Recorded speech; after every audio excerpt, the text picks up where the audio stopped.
In this video, we'll show you why your task volunteers aren't showing and how to fix this.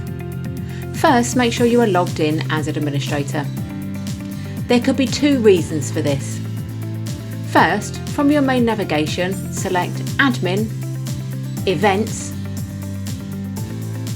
and then Edit from the Manage menu of the relevant event. Scroll down and check if the Hide Tasks checkbox has been checked in the Options section. If so, please uncheck this box. Then click on the Update Event button.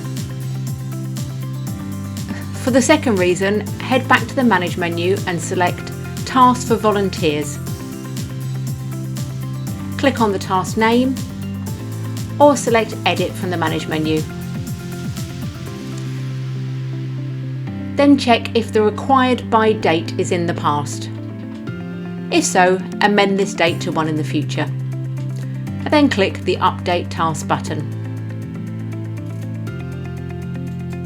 And that's it. You now know why your volunteers' tasks aren't showing and how to fix it. Head to our other tutorials and FAQs for any further guidance you require, from setting up events to holding a raffle. Thanks for watching.